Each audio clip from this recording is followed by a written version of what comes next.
And good morning. Happy Monday, everybody. So today we're jumping in face first into our series on communication for this week. And the first topic I want to unpack for this week is giving people the benefit of the doubt. Now, I know this kind of extends from the conversation we had Friday about not taking things personally, but this goes a little bit further. When it comes to giving people the benefit of the doubt, there's a number of different circumstances where this comes into play. An easy one, kind of a low-hanging fruit, is when you're in a situation where an incident has occurred at work, and there's a lot of he said, she said, facility saying this, patient's family member saying this, my partner saying this, I'm saying this, all kinds of things are going on. And it's easy for a supervisor, leader to look at this and be like, holy shit, what the fuck's going on? And I think we would be intellectually disingenuous if we said that we don't bring prejudices into those kinds of situations at a default. Our gut reaction when we're reviewing an incident that has occurred is, well, what's my impression of this person, that person, whatever? Okay, fair. Because obviously people's trends of behavior are just that, they're trends. However, that doesn't mean that every situation they get into is by default their fault. So when you're unpacking this, whether you're formally unpacking a situation as a supervisor, or you're a parent trying to solve a situation amongst your kids, or you're just a regular paramedic or an EMT on the truck trying to work through an issue, giving people the benefit of the doubt is a phenomenal starting point. So not taking things personally, giving someone the benefit of the doubt. That lays a framework for you to be able to navigate something very effectively and efficiently and actually bring some resolution. Because when you give the benefit of the doubt, you want to hear everything. And then once you've heard everything, you work through, okay, what are the reasonable combinations of outcomes that make the most sense given all of the information about this particular situation? Because you may have someone who is a chronic problem, who is a chronic asshole, and yet in this particular altercation or whatnot, they're completely innocent. They actually didn't do anything wrong. And so removing that bias or I wouldn't even say removing it, but acknowledging it and then working around it to say, I'm going to separate my feelings about this person from the facts of the situation, because facts don't give a shit about your feelings. Facts are facts, period. And feelings are often a filter through which we interpret facts, but they are not the facts themselves. Sure, paramedic Jimmy could be a glorious, raging piece of shit. Okay, cool. That doesn't mean that every single thing he does in his life is bad. That doesn't mean that every single thing he does is creating conflict. You're just making an observation on your experiences with that individual. There's so much more to that person's life that you don't know, that you don't experience, that you have to be able to work around your bias. Now,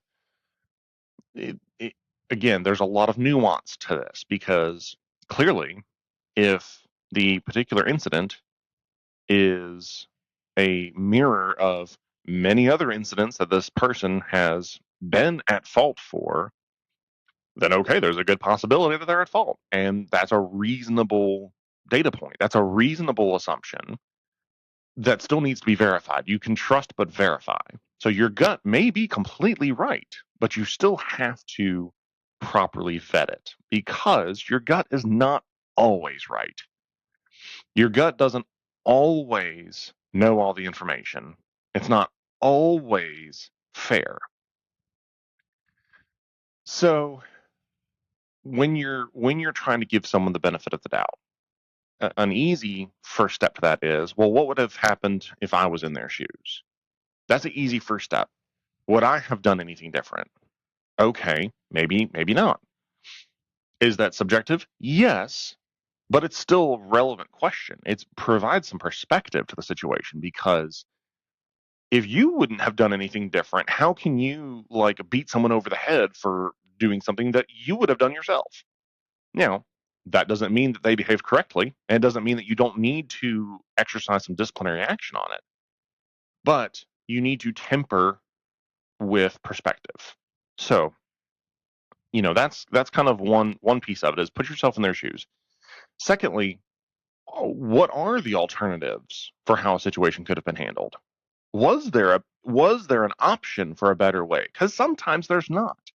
Sometimes in EMS we get in these situations where you just got a shit sandwich no matter what you do. So being willing to say, hey, sure, maybe, in fantasy land I would have done something different, but let's look at what the reasonable set of options were at the time for that person. Because they may be in a situation where it was damned if you do, damned if you don't. So again, all of this is building context for evaluating how to handle somebody. Because, okay, if there were, let's say someone got into a verbal altercation with a patient and there is, evidence that there was clearly other ways to handle that situation that wouldn't have resulted in conflict, in an altercation, whatever. Okay, cool. That then, hey buddy, you could have done better, should have done better. But if you get into the weeds of the situation and say, you know what, yeah, it wasn't right what they did, and maybe there needs to be some consequences for it, but at the same time, there weren't any good options. So maybe you temper the discipline, or even if it simply improves how you engage with that person and give them disciplinary action. It's okay to be empathetic with somebody while you're also enforcing policy. Those two can coexist. You can make those both happen. And I think it's important, I really do, that we strive for this more. And sure, you can make the argument, oh, well, empathy is subjective. Agreed. However, it's one of those things where you know it when you see it. And when you have people who just give no empathy at all at a baseline, they just presume, that you could have, should have, would have done it differently, and they have no understanding of context. They're not willing to hear any context. That's not fair or right to anybody. We all know that's not fair. So well, and here's another thing too. Think about parenting. Okay. And no, I am not someone who, speaks gently and softly to my kids all the time. No, they know who mom and dad are. They know who's in charge. But I can tell you that it's a whole hell of a lot more intimidating to your kid when you lean in quietly and speak to them in a deeper tone and tell them what shit's going to go down versus just yelling at them. Because yelling, you're just relying on the fear and emotion. But when you zero in close and like, look, this is not okay. Here's what's going to go. Here's what's going to go down. This is, these are the consequences that are going to have to take place now. Or, hey, you need to straighten up right now, or you do know what the consequences are going to be. As a kid, that was way more intimidating to me than just, than if my dad were to yell at me or something. So just getting blustery doesn't make your point anymore. It doesn't help anything. And if anything, the way you deliver correction is just as important as what the correction is. And are you destroying your relationship with that person through the correction, or are you correcting them and giving some resolution? So here's another example, since we're on the topic of disciplinary action. When it comes to your kids, whatever form of discipline you want to use. I'm a little old school, and I'll just leave it at that.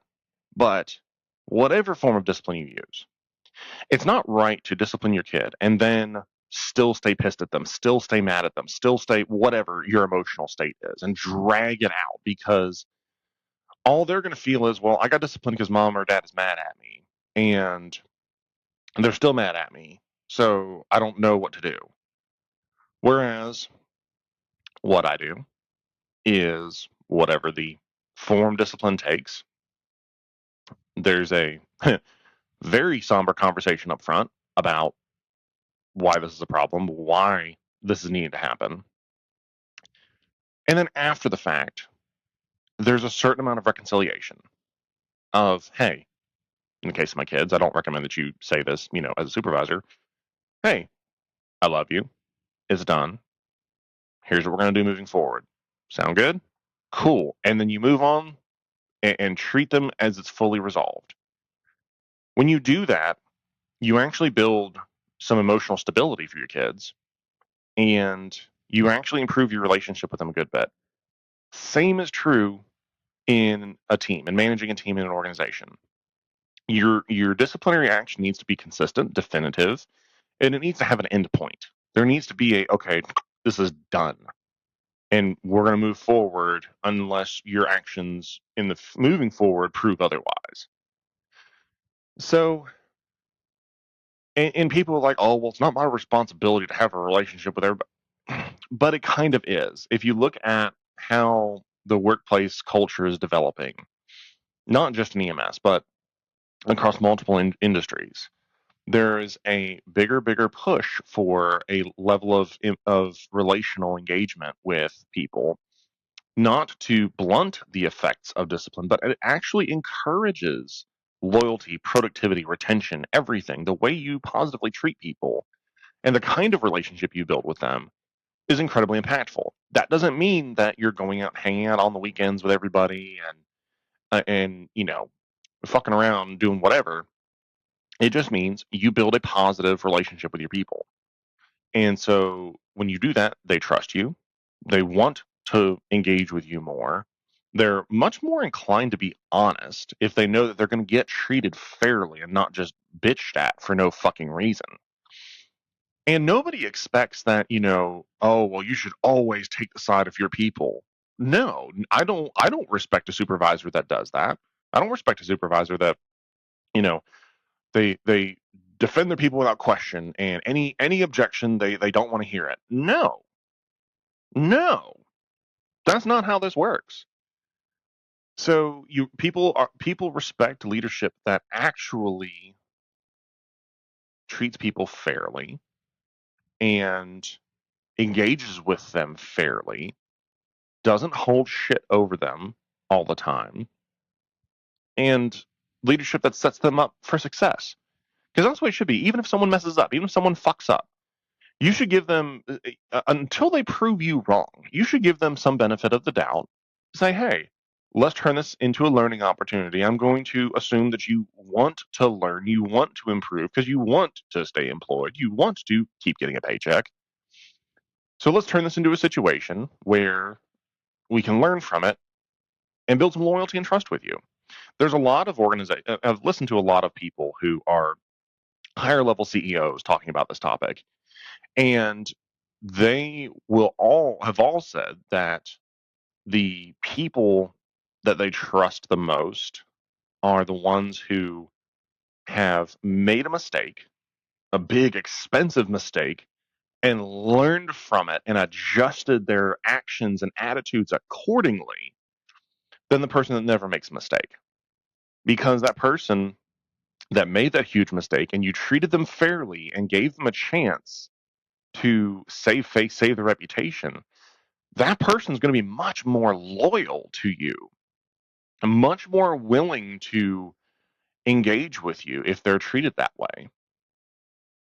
So, in a nutshell, the takeaway from this is, like I said, kind of an extension of not taking things personally. It's giving people the benefit of the doubt, being willing to say, hey, I don't see the full picture. I want to find out as much of the full picture as I can and let that dictate not just what I do, but how I go about it. This extends to all areas of our life, not just work, not just being an EMT or a paramedic or a supervisor or whatever. So, hope that was helpful. Hope you guys have a good rest of your day, and we'll talk to you tomorrow. Bye.